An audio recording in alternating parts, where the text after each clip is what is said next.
Leon Riskin, one of the most recognizable composers for FNaF, has recently started making cryptic tweets teasing what seems to be the next FNaF game. He posted a teaser for a project called Forgotten Names and Faces, which can be shortened to FNaF, and the tweet had hashtags spelling out "Who will catch you when you fall into the abyss?" The music he posted along with it was the song Gracefully Into The Abyss from Help Wanted 2's Princess Quest 4 minigame. Following this, he posted about broken elevators, referencing Betty Lou Oliver, a woman who survived a really big elevator fall just like Cassie in Ruin. And he posted a new and improved version of Demolition Inevitable, a song from Sister Location, teasing it with a wrecking ball just like the one in the Pizzaplex in Ruin. So basically, whatever he's teasing has something to do with Ruin and its elevator ending, and also has something to do with Sister Location and Princess Quest 4. So what exactly should we expect? I had a FNaF theory discussion with my friends which I turned into 2 videos where we talked about all the ideas we have for Abyss and what we think it'll be about. During that discussion and while I was editing it, I took note of a lot of stuff and came up with a bunch of interesting ideas. In this video, I'll be going over my expectations, hopes, and a rough outline of how the game could go. This is going to be a pretty big video, so without further ado, let's get started.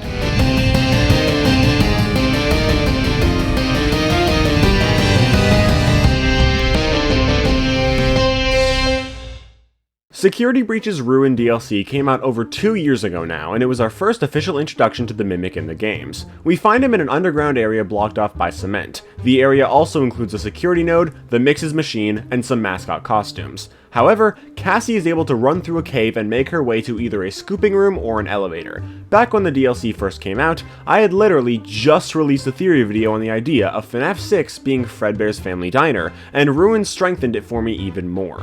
There's a few big reasons behind FNaF 6 being Fredbear's. First, there's the simple visual stuff. Both have a big red door, and both are square buildings. However, these aren't that important given the fact that the Pizza Place in Security Breach is slightly different to how it is in FNaF 6 itself. We can see both the deluxe concert stage and the Star Curtain stage, and you can only have both of these at the same time in FNaF 6 if you have fully upgraded your pizzeria. However, when you do that, the floor tiles turn black and white, and the tables are striped red and white. In Security Breach though, the floor is white and light gray, and the knocked over tables are purple and white, which is only the case after the second upgrade when both stages don't fit. So yeah, it's a bit different in that regard. On top of that, there's a bunch of extra doors which were clearly not a part of Fredbear's whether they're one and the same or not. So it's not the best evidence, but it's worth noting. What's more important though is the Security Breach posters. Before Security Breach came out, the posters were revealed as teaser images, leading people to believe that Freddy Fazbear's Mega Pizzaplex was built on top of Fredbear's Family Diner. Then the game came out and we found out that it was on top of the FNaF 6 location. But that's just it. We weren't wrong. FNaF 6 was Henry's attempt at ending everything, so thematically, it makes sense that he would end it all where it all began. Which is why it makes sense that those posters were teasing that the building under the Pizzaplex was Fredbear's, because they're the same building. The icon for FNaF 6 itself even implies this, as one of the icons is Golden Freddy, a version of Fredbear, and the other is Rockstar Freddy, a version of Freddy with a much lighter brown color who also has a purple hat and bow tie, just like Fredbear.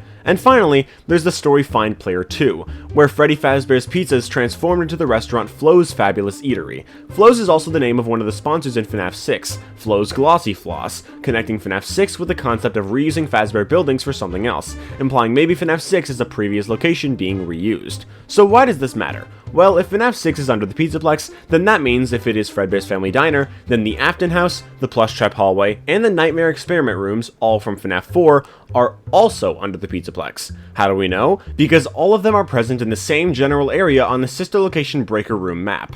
This in turn means that Circus Baby's Entertainment and Rental is also, once again, under the Pizzaplex. So taking the location of Fredbear's on the map and drawing out the path where we run from the Mimic in Ruin, there's a few different areas we can possibly end up, depending on where the building is facing. The cave is shaped roughly like this. The direction it faces, however, can be different depending on which side of the building the entrance is on. Obviously for Fredbear's, it's at the bottom of the building on the map, but that places the caves here, which is obviously possible, but it doesn't really help us considering it literally doesn't fit on the map. This one is also an option, but also doesn't help much. But this third one is quite likely if you ask me. My friend the Sandwich Man made a discovery a while ago about how the scooping room in Ruin can actually be the scooping room from Sister Location. He didn't invent the idea, but his discovery actually shows an interesting way for it to work. When running away from the Mimic, we have 2 diverging paths, one leading to the scooper room and one leading to the elevator. However, parallel to the scooping room is something weird. Through the broken wooden wall, you can see there's cement covering something up with bricks laying around it. There was an extra room here before that was blocked off. In sister location, there is a room parallel to the scooping room. Essentially, the idea is that during the Mimic chase sequence, this diverging path is in Funtime Auditorium, just with extra walls put up by Fazbear Entertainment, since cameras and other items throughout the area have the modern Fazbear logo, so they've clearly been down here. The room blocked by cement is therefore the private room. This is a really interesting idea, and it helps the area fit together pretty well. Although it doesn't perfectly match this iteration of the map, I'm sure I got some of the scaling wrong, and I'm sure if this is intentional that Steelwool might not have gotten it to be absolutely perfect either.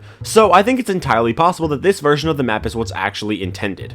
The fourth and final option, though, is the one that I like the most. Although the other option allows the area to fall together pretty well and not force there to be multiple scooping rooms in roughly the same area, there's no satisfying answer for where the elevator would be, as it would just be in a random spot in the private room. This option accounts for that, while tying in with something that we see in FNaF VR. One of the new minigames introduced in the game is Entered Vent Repair, where we go down an elevator into Circus Baby's entertainment and rental.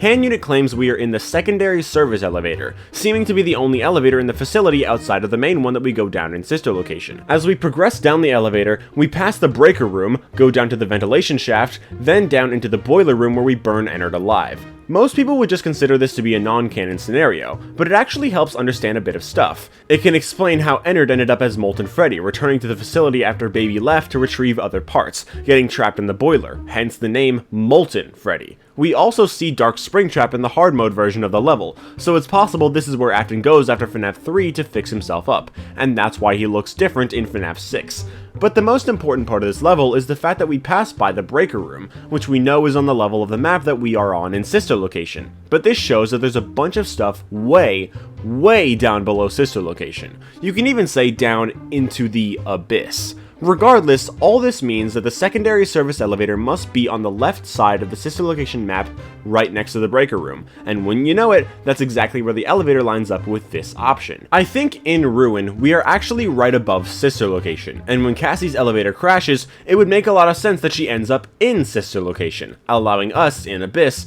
to explore sister location in full 3D. Hell, we could even have some sort of alternate ending where we end up getting trapped in Afton's fear experiment rooms. Who knows? Regardless, this option allows us to go back to sister location in Abyss. One of the big reasons I think this is likely is because, as I mentioned at the beginning of the video, the appearance of Demolition Inevitable on Leon's Twitter implies Abyss will have something to do with sister location. Regardless, if Sandwichman's idea is true, there is still some more stuff below sister location, like that ventilation shaft in the boiler room itself. Maybe that boiler room is the same boiler room as the one under Edwin's house in Secret of the Mimic. In that game, we can find this image, an image of David and the Mimic sitting atop a hill under a tree and staring down at Murray's costume manor. This is the same hill as the one from the security breach endings, only they're facing in the opposite direction here. This seems to imply that the Pizzaplex was also built on top of MCM, and the walls in the Jackie chase sequence matching the ones from the staircase and the burn trap layer in Ruin just adds to the theory. There's more evidence than just that, but my point is that Abyss seems like it will be all about going deeper and deeper under the Pizzaplex, down into the Abyss, to find the Fazbear secrets that have been buried, both literally and figuratively, deep below ground. But there's one loose thread here, one that we need to deal with in this game unless it's being saved for something else in the future: the Blob. We see in Ruin that it dug its way out from under the Pizzaplex and escaped into the main area, probably lurking around the Ruin atrium since we never got to see it. So is he going to be involved, and if so, what actually is he? In Leon Riskin's elevator post, not only do the hashtags reference Betty Lou Oliver, but they also have a really odd phrase. It reads, "Don't you have anything better to do? Go read a book, clean the gutters, do your homework, build a time machine." This is a really odd thing to just throw in what seems to be a FNaF teaser, so what does it actually mean? Well, there's two things that it reminds me of. First, it reminds me a lot of the beginning of FNaF World Update 2, where Adventure Fredbear tells us there's no point in continuing to play the game and to go find something else to do. But more importantly, the reference to time travel seems to me like it is alluding to Into the Pit, a story that, while not real time travel, is about going into the past. And from the perspective of the user, the ball pit is like a time machine. While this may not be an intentional reference, it may be a small hint at the idea of us exploring memories from the incidents at Freddy's in Abyss. This would help clarify the canonicity of the original FNaF games considering the more recent debates about whether they were fictional or real, and it also makes sense with what I think may be going on here. It's important to remember that the first teaser for Abyss was utilizing the song Gracefully Into The Abyss, the song from Princess Quest 4, implying Abyss will have some sort of connection with Princess Quest, something I'll delve deeper into a bit later. At the end of the first princess quest, we make our way to the final candle, and lighting it unleashes Glitchtrap. But it's not quite Glitchtrap as we know him. Looking at his body, we can see a bunch of small purplish, pinkish eyes where theoretically there shouldn't be any. This is exactly how the Afton amalgamation in the Frights Epilogue 7 is described, having eyes all over its body where there shouldn't be eyes. But what sticks out to me is the positioning of a couple of these eyes, as well as the numerous additional shapes extending out from the body, especially the rabbit ears on the left, something on the back of the head on the top right, and something sticking out just below that. It is extremely similar to the design of the Blob. There are of course a couple things missing and some things aren't one-to-one, but the fact that parts of the design are extremely similar and most of the shapes line up really well makes it seem like it has to be intentional. But the real nail in the coffin is the fact that in Princess Quest, when we see this thing, black tentacles reach out and grab us, just like the tentacles the Blob has. It seems like Princess Quest was alluding to the Blob somehow combining with Glitchtrap and becoming the game's equivalent to the Afton amalgamation. I talked about this a lot back in the Security Breach days, how I expected that would be the outcome of the Burn Trap ending, but Ruin revealed that not to be the true ending, and that never happened. But the Blob is still around, so what actually is he? Well, under the hypothesis of the Mimic-Blob combination being the game's Afton amalgamation, what really is the Afton amalgamation in the books? Well, it's Afton and a bunch of pieces of agony, usually ones that come from Fazbear animatronics that originated from Eleanor. From here, we can come to an interesting conclusion. The Blob is Shadow Freddy. For many of you, this may seem like it's coming completely out of left field, but bear with me, no pun intended. In the Fazbear Frights story, Hide and Seek, we see a character named Toby go kind of insane over a Fazbear game, specifically a Bonnie character. His rage then creates a shadow of Bonnie that then follows him everywhere. It's a shadow, so it copies him, but it's not visible to anyone other than this one random weird dude. Toby feels tortured by this thing's existence, so he does so many different things to try to get it off, but it doesn't work. The more he does, the more aggressive the shadow looks, growing sharp teeth and claws. Toby thinks the shadow is getting angry at him, but in reality, it's just growing stronger, being fueled by Toby's anger, agony, fear, and other negative emotions. This is one of the many Fazbear Fright stories that we know is caused by Eleanor, who is described to be a giant dark shadowy pit of negative emotions, just like the shadow itself. But that's not the only area of the series where we have something like this. Back in FNaF 2, we were introduced to Shadow Freddy, a dark purple or black version of Golden Freddy appearing in the parts and service room. In that game, we didn't know what he was, but we got a bit more insight in FNaF 3, where he appears twice. He appears in an Easter egg all the way on the left of the office, and he appears in the Follow Me minigames. In both situations, he is related to William Afton in some way. He lures the animatronics to the safe room in the exact same way Afton lures the missing kids to the safe room, which we know because the safe rooms are shut down after the missing children incident. In FNaF 6's Insanity ending, Henry also talks about those Follow Me minigames, and he says that Afton lured all the kids back to a familiar place with familiar tricks. Shadow Freddy lured the animatronics, aka the same missing kids, back to the place they were killed in the first place. In that same speech, he claims Afton set some kind of trap, meaning Shadow Freddy is on Afton's side. His appearance in the FNaF 3 office also implies he sort of follows Afton around. They are connected in some way. The fact that Shadow Freddy follows in Afton's footsteps, even redoing some of the things Afton himself did in the first place, implies Shadow Freddy, spiritually speaking, is the shadow of Afton in the same way that the shadow in Hide and Seek was the shadow of Toby. Of course, Shadow Freddy and Bonnie in the games are more sentient and can do more than just that, but Shadow Freddy quite literally shadows Afton. There is clearly a connection here, and something that's also important to note is that Shadow Freddy was created because of something Afton did at Freddy Fazbear's Pizza, not Fredbear's Family Diner. Why? Like I said, Shadow Freddy first appeared in FNaF 2, in the parts and service room. In the phone calls, Phone Guy mentions how someone used one of the suits. We had a spare in the back, a yellow one. Someone used it. Now none of them are acting right. This is talking about Golden Freddy, not Spring Bonnie. We know that not only because Golden Freddy appears on this very night, but also because Spring Bonnie was never in the FNaF 2 location. Phone Guy talks about how the safe rooms are shut down in FNaF 3 at the first Freddy's. The FNaF 2 location didn't have a safe room, but the FNaF 1 location does, meaning it's the same building as the first Freddy's, just reused. The safe rooms were where the Springlock animatronics were kept, and in the Follow Me minigames, the Spring Bonnie suit is still there. It's reasonable to assume that Spring Bonnie was kept in the safe room when the first Freddy's closed, and was still there when it reopened years later after FNaF 2.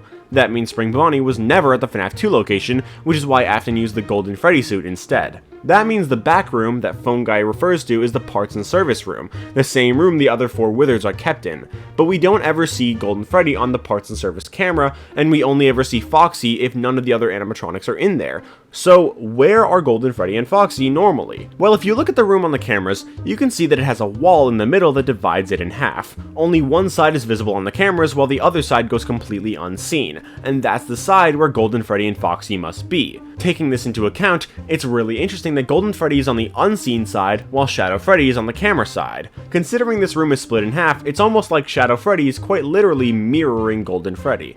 But that's not all. In FNaF 3's minigames, we see Shadow Freddy designed in the same way as Classic Freddy. This is during the era of FNaF 1, where all the wizards have been repaired and redesigned to become the classics, which includes both Freddy and Golden Freddy.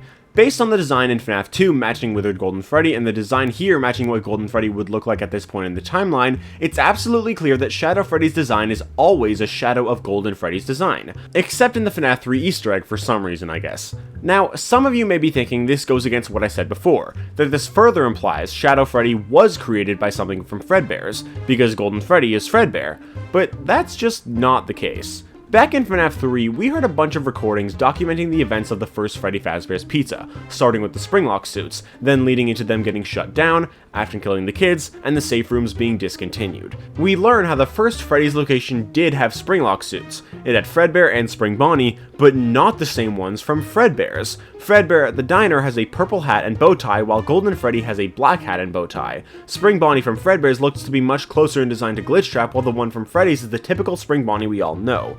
Golden Freddy is of course the suit that Cassie was stuffed into and becomes the version of Golden Freddy that we all know, and the Freddy Spring Bonnie was the one used for the missing children incident and later became Springtrap. On top of that, we see Fredbear in Ultimate Custom Night, and his design, while similar, doesn't quite match classic Golden Freddy or withered Golden Freddy, meaning they're not the same. Overall, we know that Shadow Freddy is based on Golden Freddy from Freddy Fazbear's Pizza, so although he may have been fueled by the agony of the Bite of 83, that was not the inciting incident that created him, nor were any prior events at Fredbear's. He was created by something at Freddy's, narrowing down his creation to either the death of the missing kids, the death of Charlotte, or the Save Them murders, all of which would tie him to William Afton. Something else interesting to note about Shadow Freddy is how the shadow in Hide and Seek grows sharp teeth and claws just like Nightmare has in FNaF 4, and Nightmare is a dark, shadowy, and ghostly version of Nightmare Fredbear. However, Nightmare has a black body with yellow accessories, the exact opposite of Golden Freddy, tying Nightmare to Golden Freddy in some way. So we have a shadowy Freddy that is a ghostly entity and in some way ties to Golden Freddy. Seems pretty clear cut to me. Nightmare and Shadow Freddy are the same character, because they are the same thing. The files of FNaF 4 also refer to the Nightmare Knight as Shadow Freddy, confirming the connection. Nightmare in Ultimate Custom Night has the line, which of course he is saying to William. The phrase basically means that he is the evil of William personified, matching the numerous connections Shadow Freddy has with Afton. The character of Nightmare is also the same entity, which we know from the fact that Nightmare in FNaF 4 is the replacement of Nightmare in the Halloween DLC, and in Security Breach his plushie is referred to as the Nightmare plush. Nightmare in FNaF VR also uses tentacles to attack. So, what does this all mean? Well, let's now turn our attention to Eleanor. Eleanor is a shadow creature, completely made up of and fueled by negative emotions, especially agony. She puts all her victims in the ball pit at Freddy Fazbear's Pizza, implying that her creation was tied to that location, and that ball pit is also where, in Into the Pit, Oswald is able to see the memory of the missing children incident. In that story, the Spring Bonnie creature dies by getting strangled by the ropes of the pit, and when he dies, his body goes completely empty. All the life in him dissipates as he just becomes an uninhabited and completely empty husk. In the final epilogue, Eleanor is trapped in a memory, and her body also becomes an empty husk. This means that Pit Bonnie and Eleanor were the same creature. She is also a part of the story The Man in Room 1280, and like I said before, she powers the Afton amalgamation. Eleanor is very, very heavily associated with Afton, negative emotions, and is also quite literally a shadow. She matches Shadow Freddy to a T. On top of that, she uses black tentacles in the final epilogue, just like Nightmare On. One other thing I want to add about Shadow Freddy being Eleanor is the fact that Nightmare On, aka Shadow Freddy, is actually on the icon of Ultimate Custom Night, and in Epilogue 11 we learn that Eleanor was partially responsible for the story The Man in Room 1280, which is Ultimate Custom Night. So if Shadow Freddy is important to Ultimate Custom Night, and Eleanor is important to The Man in Room 1280, there's probably a connection between the two. So, why do I think this is coming into play here? Well, in the FNaF character encyclopedia, Shadow Freddy's page alludes to him possibly becoming more important in the future of FNaF, and recent games have included nightmare plushies all over the place. There's also been a lot of Circus Baby plushies around, and since Eleanor is designed similarly to Circus Baby, I wouldn't be surprised if this was all setting up a games version of Eleanor, aka just Shadow Freddy himself, to be the next main villain. But what if, rather than teasing the future, this was all teasing right now? This was teasing the Blob. Let's not forget what I said before. The Blob seems like it's been set up to combine with the Mimic as the game's equivalent of the Afton amalgamation. In the books, the Afton amalgamation consisted of William Afton and a bunch of Fazbear robotic parts that were infected by Eleanor. In the games, it would consist of the Mimic mimicking Afton, or possibly the agony or spirit of Afton himself depending on your beliefs, as well as the Blob, a mound of tentacles, just like both Nightmare Yawn and Eleanor have, with a bunch of Fazbear parts thrown in there, but you'll notice that there's 3 separate left arms of Bonnie, meaning these aren't the original animatronics. These are the FNaF AR animatronics thrown down here into the dumps, and honestly that explains why Funtime Freddy was added to FNaF AR literally like a week after Security Breach came out. They needed to make sure it made sense. The fact that they're FNaF AR animatronics means they're infected by something related to Afton, and so if we take these two as parallels to one another, then in both cases Shadow Freddy is probably powering the animatronics in the amalgamation while some other iteration of Afton is just the figurehead. So we've concluded that Fredbear's is FNaF 6. We've concluded that the Mimic and the Blob will become a game's Afton amalgamation. We've solved Shadow Freddy, and we've solved who the Blob is. But I literally got into talking about this because I was talking about how searching through memories would come into play here, so how does this matter to that at all?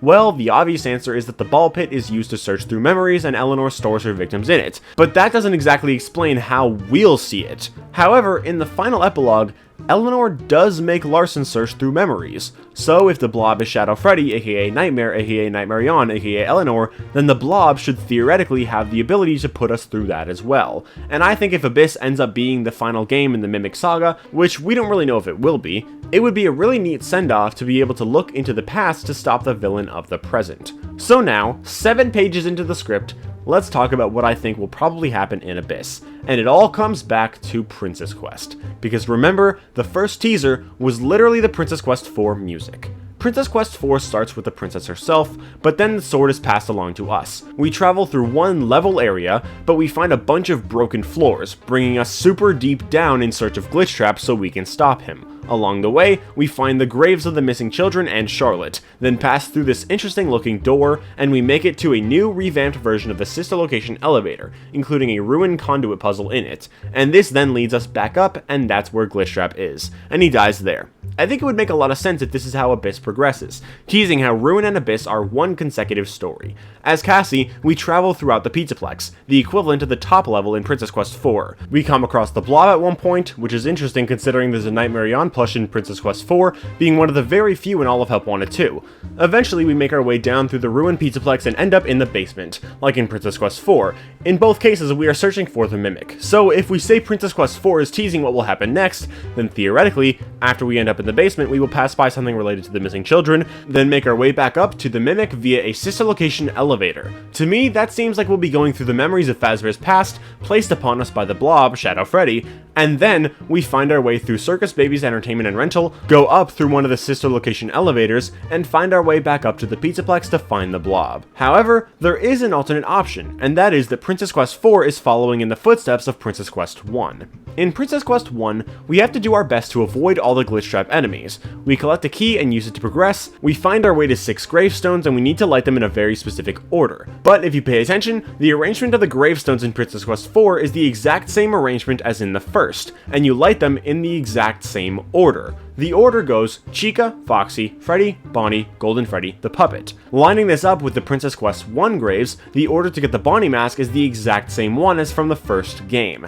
After we light these graves, we make our way to this door, the exact same door in both games. Then we make our way to some version of the Mimic. The way the princess hands the sword over to us seems like it may imply that in Abyss we will be playing as someone going down under the Pizzaplex to rescue Cassie, and then we go on to stop the Mimic once and for all. It's even possible we'll take on 2 perspectives. One is Cassie trying to escape, and the other is someone else trying to save her. But one last idea could be that, like in Princess Quest 4, we start off playing as Cassie, since in Princess Quest we might be playing as Cassidy. Very similar names, both belonging to people who at one point or another saved someone from their split personality, I might add. But then, after facing the Mimic, we explore and find someone else, someone living under the Pizzaplex, and then we take over, beginning to play as them to go stop the Mimic. But who would that person be?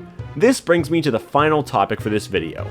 Michael Afton is alive. This is a fairly controversial idea, but one that is definitely not worth scrapping completely, especially not because you simply don't like the implications. There's a few different versions of this theory, but most involve the idea that Henry was wrong in assuming Mike wanted to die in FNaF 6, and that Mike actually used the escape Henry had planned for him. That way he was able to get out of FNaF 6 and didn't burn in the fire.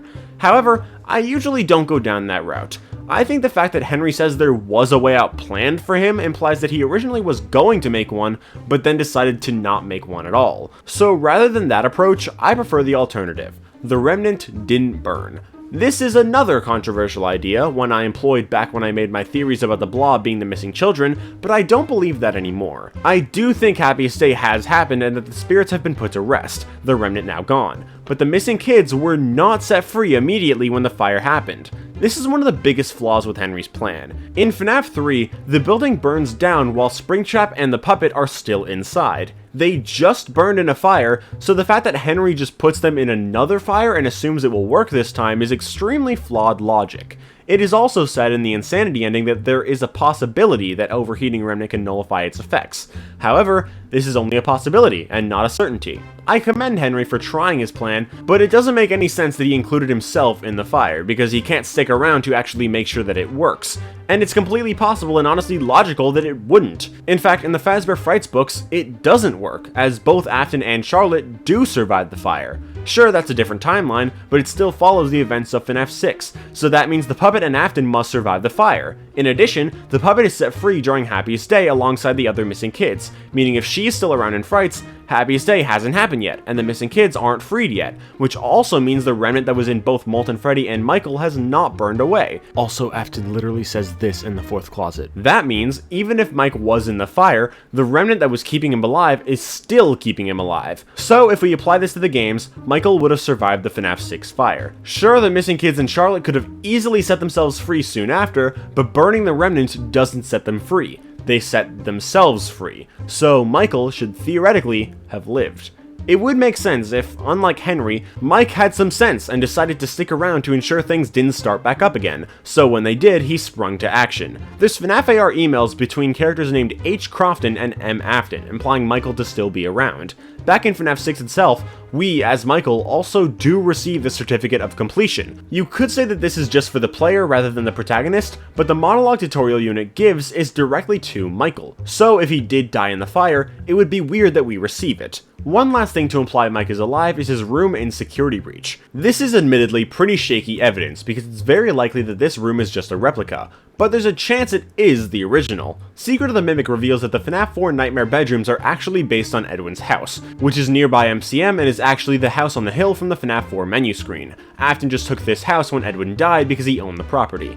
Based on the design of this house, it seems like Mike and Sister Location now lives in this house, as there's a sun clock on the wall which heavily connects with Fiona, who was one of the two original owners of the house, the wall is the same color as the Murray house, and the lamp in his room can also be seen in FNaF 4. Although it is hard to line up on the map, if MCM really is under the Pizzaplex, the Murray's house would either be under it, or would be nearby. It's possible it was engulfed by the Pizzaplex, leaving nothing of the house behind besides the tree outside which remains in the endings, as well as Mike's room itself.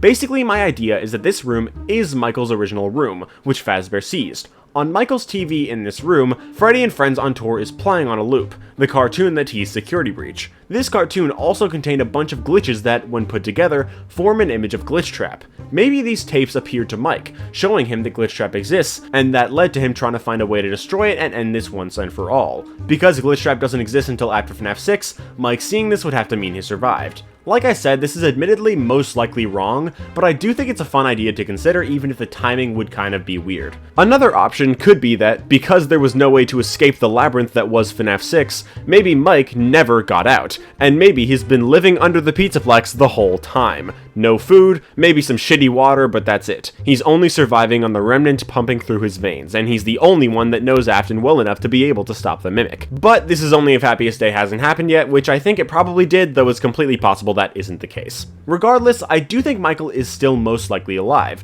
but the question is, Why do I think Mike could be the player of Abyss? Well, it's weird that of all the songs from Sister Location, Demolition Inevitable is partially focused on. While yes, it does relate to the demolition of the Pizzaplex and other Sister Location songs have been teased, the fact that this one is teased is interesting. Why? Because Demolition Inevitable is basically the closest thing we have to a Mike theme song, being the song playing over his speech from Sister Location where he vows to go find Afton. Hell, it's even the closest thing we have to a Mike vs. Afton theme song. So if Abyss ends up being the end of the Mimic saga, it could be a final battle of sorts between Mike and the Mimic, ending the legacy of William Afton once and for all. But that, finally, is everything I wanted to talk about for this video. This took me over an hour to record, by the way, so I hope you guys have enjoyed, and if you did, leave a like and subscribe if you want to. I recognize that because I talked about so many different topics throughout this video, there's almost definitely at least something you disagree with, so let me know your thoughts in the comments. My next theory is going to be all about Glamrock Freddy, which is kind of funny considering both T-Dreads and ID's Fantasy recently made their own videos on the topic, and I decided to do mine basically completely separately from seeing their videos, though I may take a bit of inspiration from a few aspects of their videos here and there, but either way, stay tuned for that if you're interested, and I'll see you all in the next video. Bye guys!